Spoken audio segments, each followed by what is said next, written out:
Sebetulnya sisi baiknya, kalau kita lihat positifnya gitu ya, ini kan dengan adanya undang-undang ini artinya kita dituntut untuk meningkatkan kemampuan kita dalam menyusun tata ruang yang memang berkualitas. Di planologi ini kan biasanya ya lulusannya itu ada di Bappenas. RML Talks.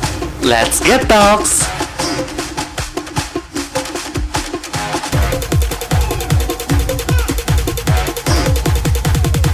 Maba, mari belajar.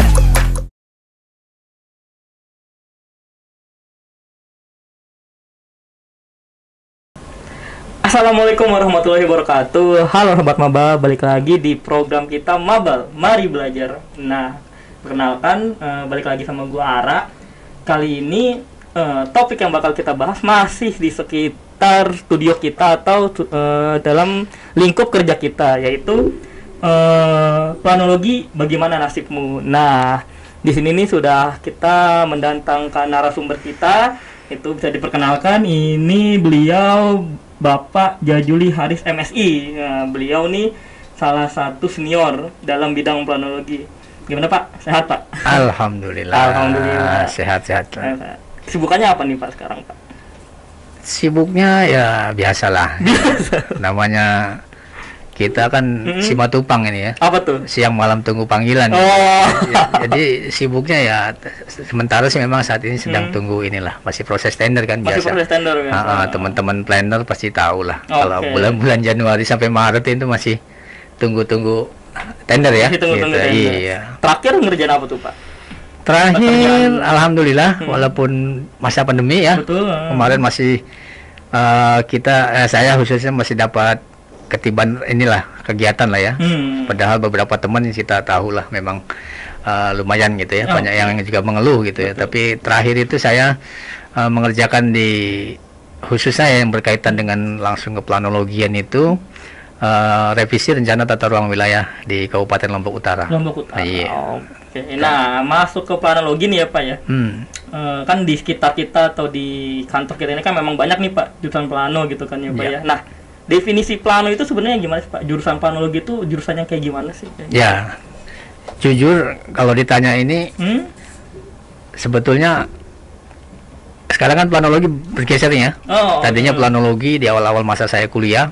Tahun berapa tuh Pak? Tahun 89. 89, oke. Dan jujur saya juga nggak tahu tuh planologi apa waktu itu. Oke. Dan memang dalam sejarah perkembangannya planologi itu kan dulu namanya di ITB ya, tahun 59 dibentuk itu namanya sempat juga berubah-berubah. Dari awalnya dulu di jurusan tata kota dan tata daerah gitu. Jurusan tata kota. Akhirnya berubah menjadi planologi, teknik planologi tepatnya. Karena kalau planologi kesannya jadi kita kan sebetulnya di rumpun teknik gitu ya. Gitu. Jadi secara kalimat lah, kalau dari plan itu rencana, ya logi itu ilmu ya, ilmu perencanaan begitu.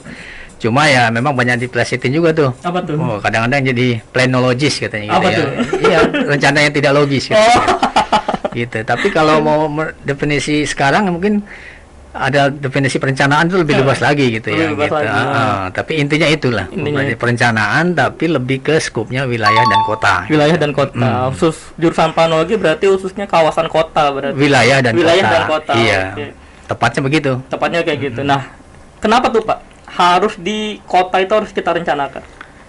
Ya begini, sebetulnya kan kota itu mau direncanakan ataupun tidak, dia akan berkembang dengan sendirinya biasanya. Oke, betul. Seiring pertumbuhan penduduk pasti berkembang ya Pak. Gitu. Itu naluri manusia seperti itu. Namun kan namanya tidak direncanakan pasti akan berbeda dengan yang direncanakan. Gitu. Dan kita juga perlu ketahui bahwa ada makna dasar ya, kebutuhan dasar dari perencanaan itu sendiri sebetulnya. Ada tiga hal lah yang mendasari kenapa kita perlu merencanakan. Karena di situ ada tujuan. Tujuan yang ingin dicapai gitu. Kalau kita bicara tujuan wilayah dan kota, artinya kita ingin menciptakan lingkungan yang aman, nyaman gitu ya, tentram, yang bisa enak ditinggali. Nah, yang kedua, di situ kan kita juga tahu ada sumber daya.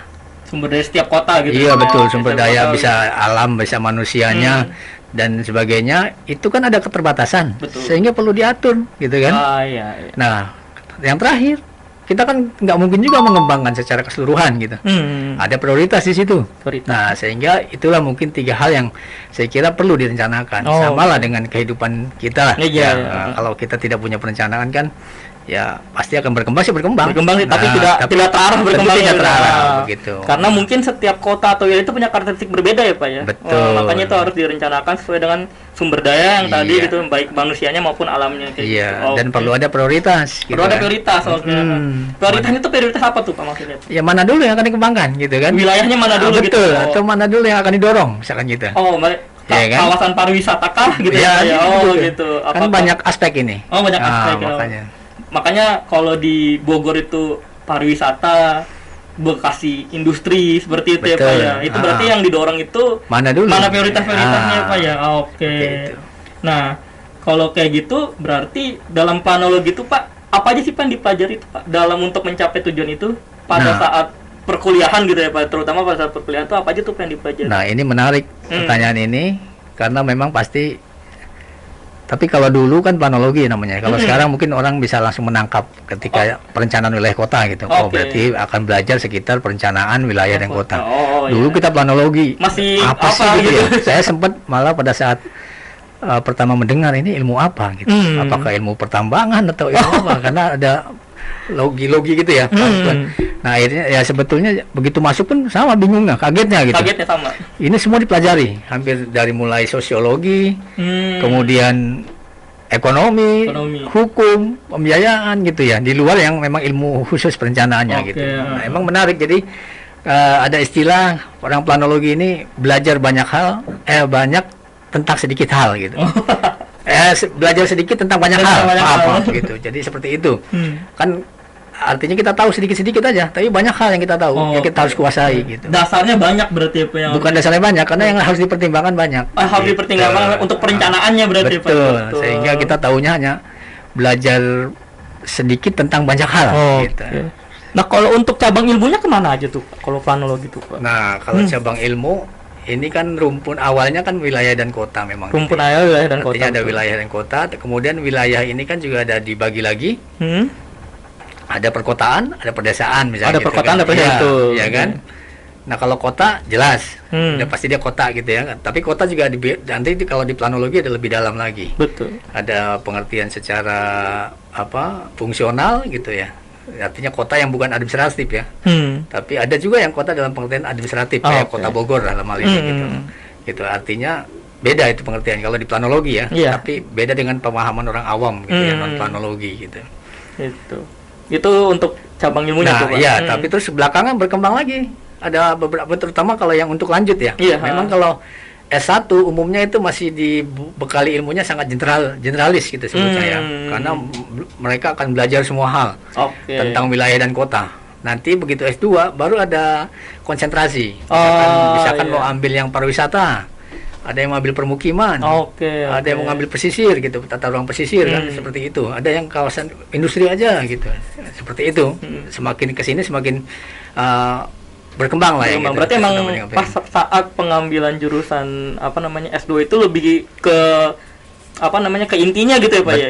Kawasan pariwisata memang pembelajarannya. Perencanaan pariwisata istilahnya gitu. Memangnya beda gitu Pak antara merencanakan pariwisata, merencanakan misalnya permukiman atau merencanakan yang lainnya itu yang diambil karakteristiknya itu beda atau gimana itu? Secara umum sebetulnya yang namanya perencanaan itu sama ya ini. Ya. Justru kelebihan ini sebelum saya sampaikan kenapa perencanaan itu kan kelebihannya dibanding dengan ilmu lain, itu dia ada satu logic thinking ya, pemikiran yang logik ya, yang mungkin tidak diperoleh oleh jurusan-jurusan lain. Ini yang pengalaman yang saya alami gitu ya. Jadi ternyata di ilmu planologi ini agak berbedanya di situ gitu, dengan ilmu yang lain gitu. Kita di S1 yang masih S1 gitu ya, tapi sudah diajarkan logic thinking gitu ya, berpikir logik dan juga pendekatan sistem. Padahal pendekatan sistem itu adalah ilmu yang memang biasanya di S2 bahkan di tingkat Lemhanas itu ya, kursus Lemhanas itu menjadi ilmu yang memang sangat menjadi kurikulum gitu di Lemhanas gitu. Sehingga memang itu kelebihan kita dibanding. Nah, kemudian kalau kita penerapannya ke permukiman, perencanaan pariwisata, perencanaan industri, ke apa segala macam ini aspeknya, itu prosesnya sama, hanya mungkin aspek-aspek yang akan dipertimbangkan yang akan berbeda. Gitu. Kalau katakan permukiman, dia lebih melihatnya kesesuaian lahan itu yang akan dikembangkan untuk permukiman seperti apa gitu ya. Tapi kalau pariwisata dia mungkin melihatnya lebih kepada kira-kira siapa yang akan menjadi target wisatawan ya, seperti itu pertimbangan teknis yang akan mempengaruhi untuk masing-masing karakter ininya ya, kawasannya gitu. Karena juga nggak bisa berarti langsung menentukan ini jadi kawasan wisata, ini langsung jadi kawasan permukiman, berarti analisisnya itu banyak ya Pak? Betul. Memang ya itulah, karena aspek yang kita pertimbangkan banyak gitu. Dari mulai sosial, ekonomi, budaya semuanya diambil berarti. Betul. Ya Pak ya? Itulah makanya kita awal kuliah itu dikenal ini kita mau belajar ahli sosial atau mau jadi ahli birokrasi gitu, karena semua dipelajari. Ya nggak apa-apa, tapi waktu itu kita pelajari terus, ternyata begitu kita lulus, oh iya ternyata memang ini kita perlukan, gitu.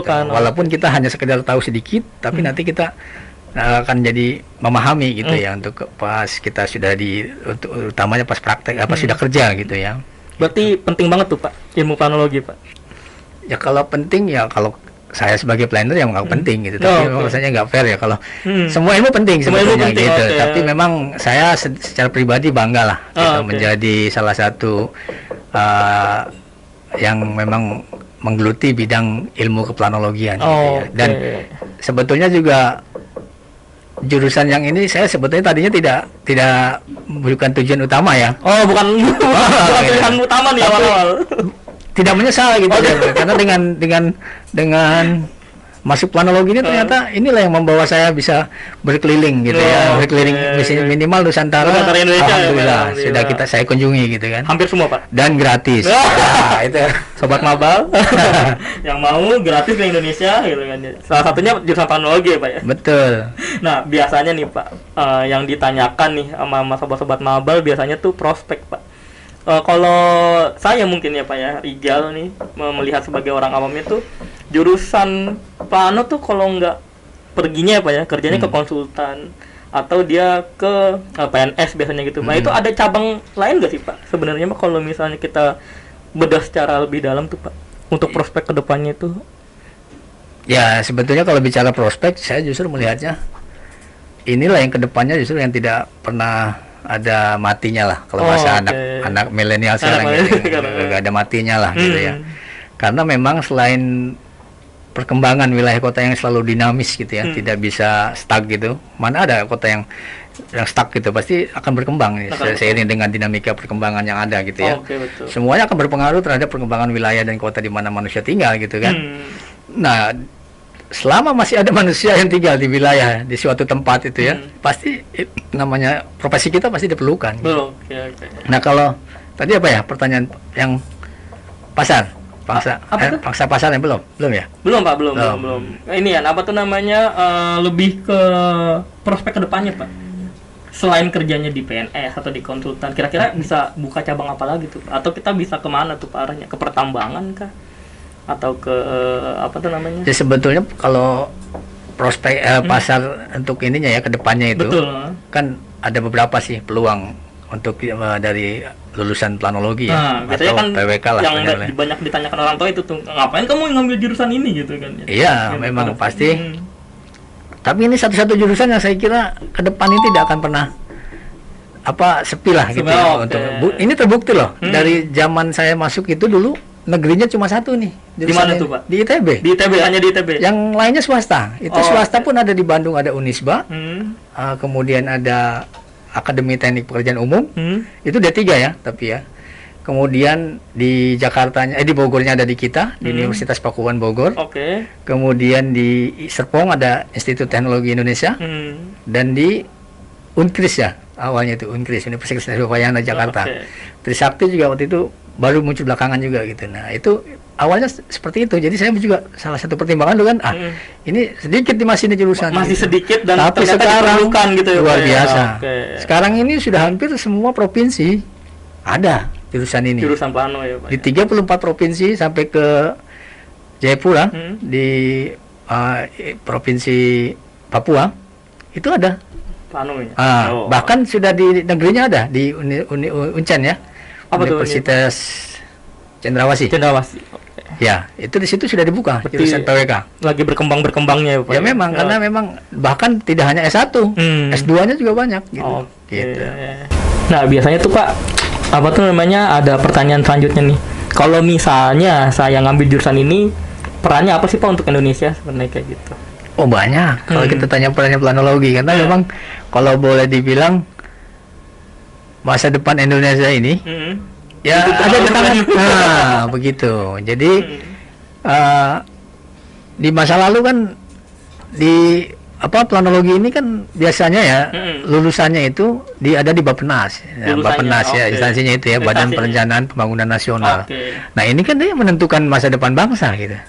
Nah, tapi memang sayangnya kadang-kadang beberapa ini yang mengisi di situ sudah tidak beberapa kadang-kadang bukan planner gitu ya. Itu sayang. Banyak sekarang ya Pak yang kayak gitu ya Pak ya. Dulu di masa masih ada yang senior-senior ada beberapa di sana gitu dan memang luar biasa gitu teman-teman. Pembangunannya berarti memang mengarahkannya anak-anak planner ya Pak ya berarti.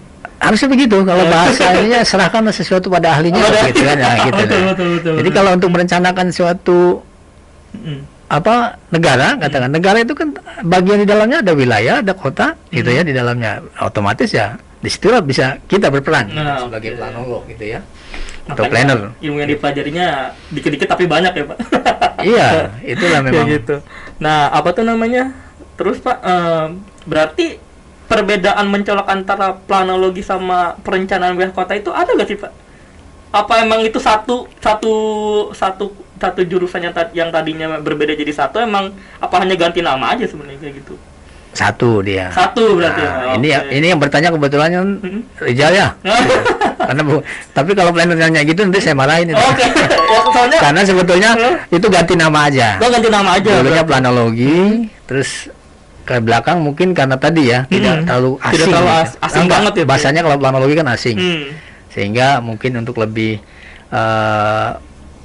akrab di telinga masyarakat dan para calon mahasiswa gitu yang ingin masuki kuliah, maka diganti perencanaan wilayah dan kota jurusannya. Tapi belakangan muncul lagi istilahnya seperti sekarang ini. Saya pada saat diundang, apa tema kita? Planologi dan sibuk. Kenapa nasib planologi saya bilang, gitu kan? Nasibnya baik-baik aja. Ya gitu. Berarti itu emang satu hanya ganti nama aja. Ganti nama dia. Banyak sih yang kayak gitu sih, jurusan yang ganti-ganti nama emang di Indonesia banyak yang menyesuaikan jadi lebih ke Indonesiaan gitu ya Pak ya sebenarnya. Ya, bukan itu juga sebetulnya sudah di Indonesiakan ya, cuma mungkin tadi nggak familiar aja. Begitu. Karena jujur semenjak saya kali pertama lulus, ketika ditanya apa jurusan planologi, apa itu ya? Kok aneh ya? Nah, akhirnya orang taunya tata kota. Ya ini tata kota deh, gitu. Gitu. Nah, sekarang mungkin begitu kita balik ke diganti perencanaan wilayah kota, orang itu yang planologi ya. Malah udah diganti tata malah dia nanya planologi. Gimana saya bilang? Nah, Sobat Maba, berarti nanti jangan bingung kalau misalnya jurusannya apa, plano atau rencana tata kota itu sama gitu. Sama kayak gitu. Nah, Pak, ini kita masuk ke ranah politik dikit nih, Pak. Waduh, berat nih kalau politik. Agak berat nih, Pak. Kemarin kan ada tuh, Pak, RUU Cipta Kerja tuh, Pak. Nah, itu gimana tuh, Pak? Terkait tentang planologi kan harus memasukkan aspek seperti itu gitu, Pak, dalam perencanaannya itu. Pro kontranya gimana tuh, Pak? Dalam yang orang yang menggeluti di bidang planner. Ya. Ini memang kita 1 tahun terakhir ya.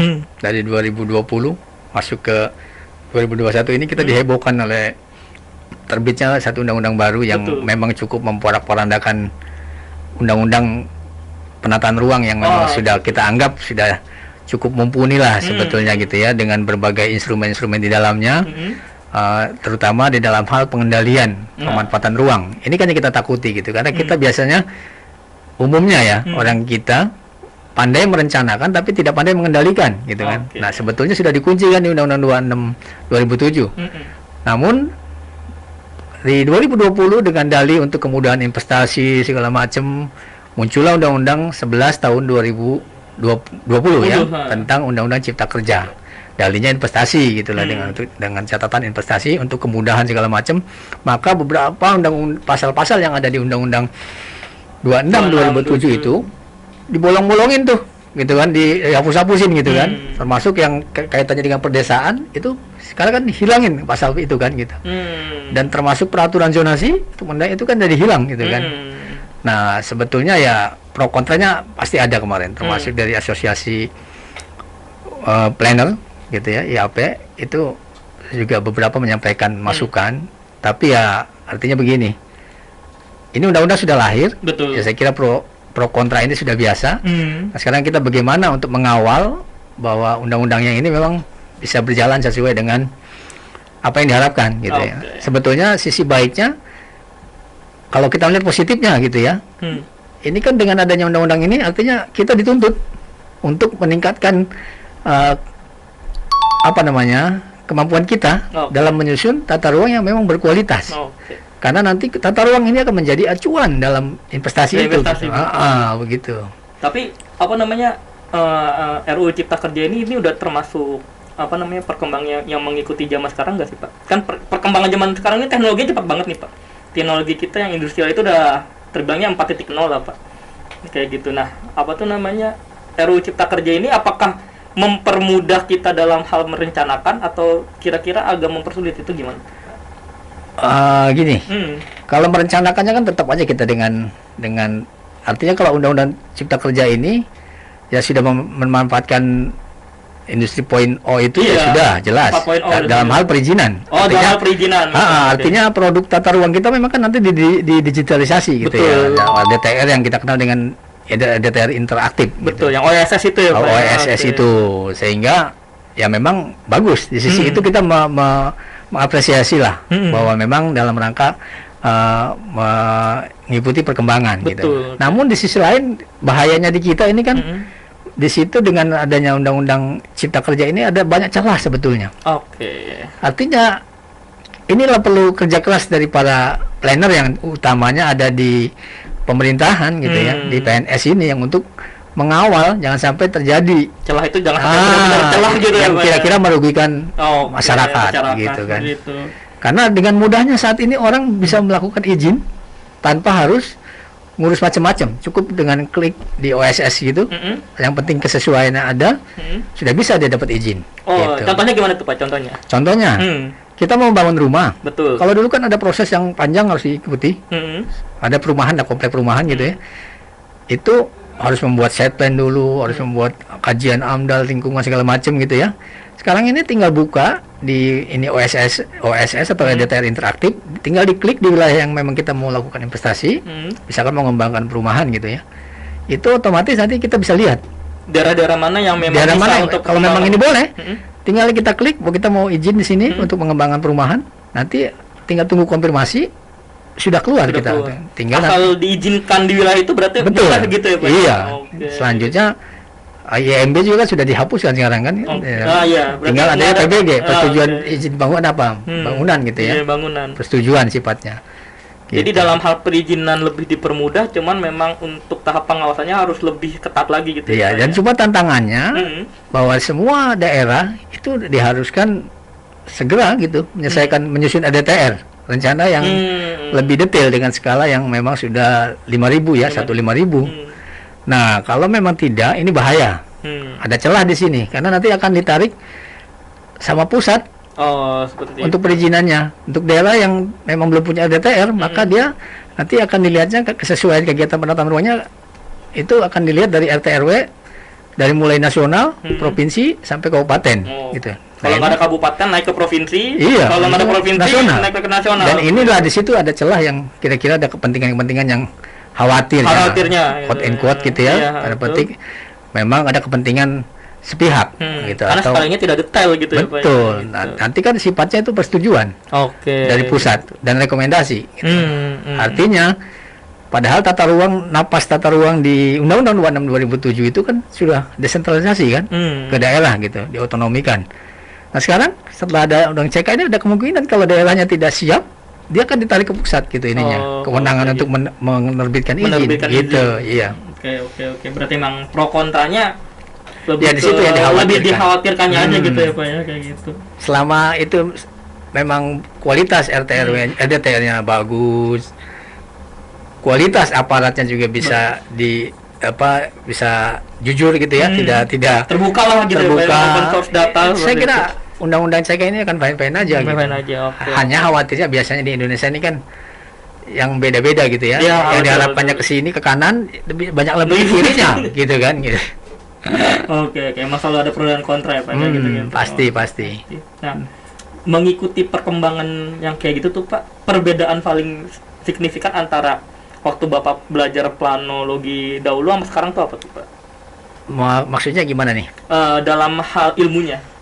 Gitu. Apakah ada misalnya dengan dengan sekarang itu kan semua data digital gitu ya Pak ya. Gitu. Apakah memang planologinya dalam artikulasinya, pembelajarannya apakah mengikuti perkembangan itu juga atau gimana tuh? Kalau ilmu planologinya, saya kira itu kan semua ilmu ada satu filosofi yang intinya ilmu kita gitu, ilmu perencanaan gitu ya. Dulu kan secara waktu masih zaman kuliah awal itu, saya ingat sekali itu namanya pelajaran proses perencanaan gitu ya, atau pengantar planologi bahasanya dulu gitu. Nah itu kita diajarkan satu skema gitu, bahwa dalam perencanaan itu kan hanya sebetulnya tahapannya ada 3, data, analisa, mensintesa gitu ya, merencana gitu. Itu yang kita pegang. Jadi mau objeknya itu mau wilayah, mau kota, mau industri, mau permukiman, itu yang kita pegang. Itu yang kita sebut dengan logic thinkingnya kita ya, planner gitu kan. Tinggal dikembangkan gitu. Nah terus belakangan berkembang, zaman saya dulu masih manual. Gambar itu masih manual, kalaupun pakai komputer itu masih pakai AutoCAD ya. Artinya software AutoCAD ini presisinya kan tidak sangat bumi gitu ya Pak ya. Nah, baru di tahun 2000-an itu mulai teknologi sistem informasi geografis. Nah, saya kira ini sesuatu yang memang cukup membantu para planner gitu ya untuk bisa bekerja. Nah, tapi itu hanya sebatas tools harusnya bagi planner, jangan menjadi keahlian khususnya keahlian yang utama sehingga dia lupa sebagai perencananya. Akhirnya dia asik dengan peta-peta gitu. Nah itu yang harus dipahami. Bahwa kita dalam mengerjakan itu perlu teknologi tadi yang namanya digitalis segala macam SIG gitu ya, sistem informasi geografis, itu jelas perlu dan itu lebih mempermudah, lebih mempercepat gitu. Kalau dulu saya gambar lama itu manual. Sekarang kan udah ada foto drone gitu ya. Kalau overlay ya 2 peta kita overlay gitu. Kalau sekarang kan tinggal klik jadi gitu. Dengan cepat kita bisa dapat hasilnya. Toolsnya ada lah Pak sekarang. Itu banyak ya Pak ya sekarang toolsnya. Ya makanya mungkin itu kan menjadi salah satu kurikulum ini ya yang ke sini ya, generasi yang 2000 ke sini. Kalau yang saya belum ada itu. Makanya jujur saya juga tidak terlalu advance lah dalam hal pemanfaatan softwarenya JIS itu lebih gitu. Diserahkan ke anak muda ya. Betul. Nanti kan biar ada bagi-bagi kerja gitu. Oke. Nah, pengalaman menarik apa nih Pak yang paling berkesan dalam hal analogi selama Bapak mendalami pekerjaan ini gitu? Pengalaman yang banyak sekali nih. Saya juga merasa yang paling berkesan Pak. Ya, semuanya berkesan ya. Kasih salah satu contoh. Dan tidak pernah, jadi satu kata kunci bekerja sebagai planner saya sebagai planner gitu. Itu tidak ada bosannya saya gitu. Karena kemana-mana Bapak. Kemana-mana dan selalu ganti objek. Bahkan ya saya ini mungkin alhamdulillah ya saya punya pengalaman yang pernah bekerja sebagai membantu eksekutif, juga membantu di legislatif gitu kan di Senayan. Nah ini luar biasa gitu, makanya ke depan itu sebetulnya di prospek ya untuk teman-teman mabal ini, itu di Senayan itu juga untuk membantu para legislatif, atau bahkan kalau kita punya peluang menjadi anggota DPR-nya itu tuh anggota legislatif itu lebih bagus kalau planner, karena dia akan bisa menentukan arah dari sisi legislasi, pengaturan gitu. Di situ kan digodoknya. Sayangnya kadang-kadang ya sudah beberapa ada sih planner di Senayan itu ya, yang menjadi anggota legislatif, tapi kadang tidak di komisi yang pas kadang-kadang di posisinya. Di posisinya gitu. Itu memang susah juga kalau kayak gitu. Karena itu politis ya, lebih banyaknya gitu. Lebih ke politis kalau kayak gitu ya Pak. Nah terakhir nih Pak, pesan dan harapan untuk sobat mabal yang nanti kedepannya bakal mengambil jurusan planologi itu apa? pesan dan harapan. Nah, betul. Pesan dulu. Kalau pesan ya bagi yang sudah masuk atau yang baru masuk nih? Oke, yang baru masuk sama yang sudah terjerumus. yang sudah kalau yang mau baru masuk, yang baru mau masuk, saya kira kan pesannya ya belajarlah yang dengan rajin gitu ya, karena mungkin satu-satunya ilmu yang antara yang dipelajari di dunia kampus atau di kuliah yang akan digunakan di tempat kerja ya ilmu kita ini. Gitu.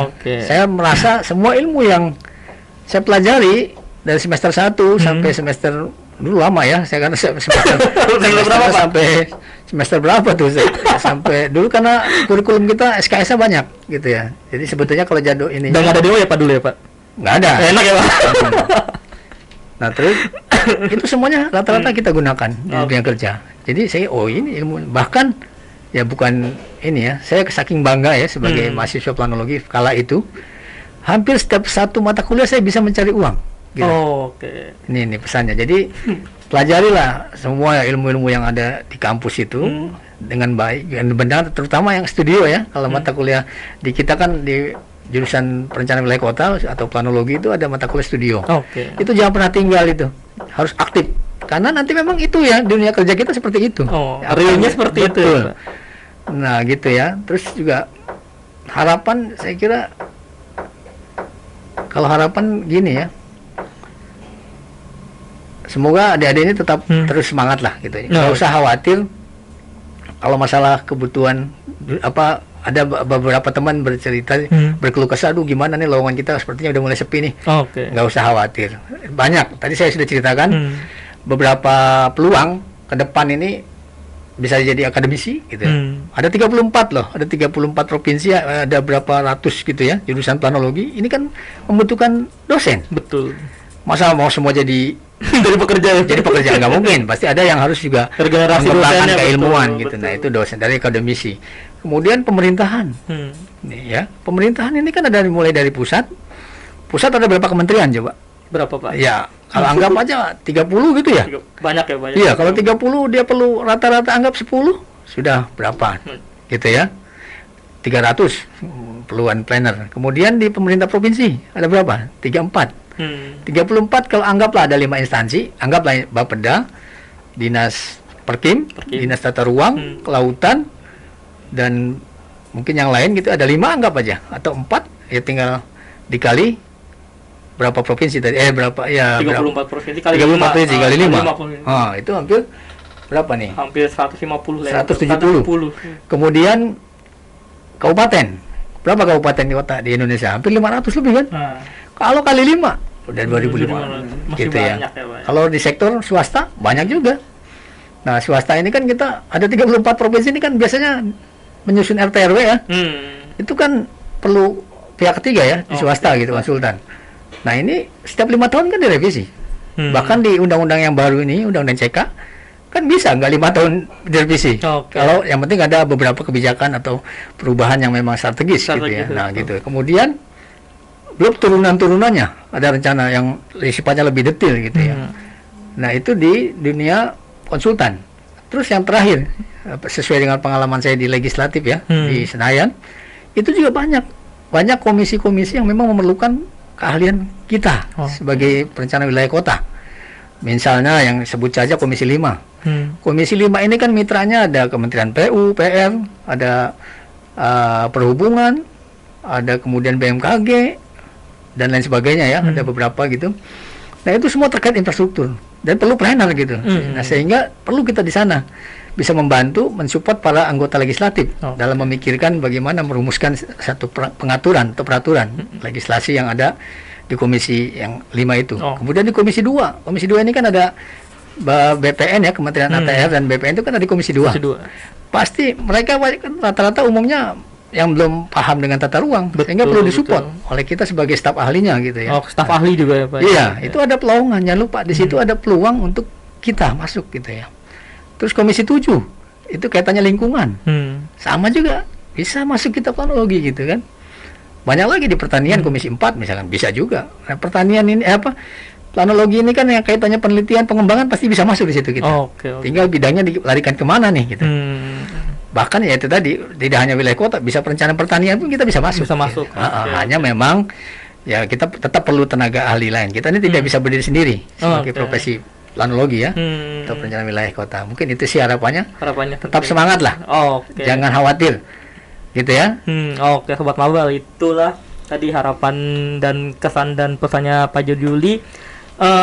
Kesimpulannya Pak ya, berarti memang planologi itu emang sudah lama ya Pak ya, ada di Indonesia dan dibutuhkan banyak banget ya Pak ya, karena sekarang lagi ada RUU Cipta Kerja gitu kan ya, yang betul-betul semua wilayah Indonesia itu harus sudah punya RT RW dan EDTR ya Pak ya, untuk memudahkan investasi seperti itu. Nah, jadi bagi Sobat Mabal yang pengen masuk atau yang sekarang sudah ada di di jurusan planologi, nggak usah takut, banyak ya Pak ya nanti untuk cabang. Insya Allah banyak nanti itu. Dan terima kasih juga kepada Pak Jajuli sudah menjadi narasumber kita pada hari ini. Jangan lupa share, like, dan subscribe. Sampai jumpa.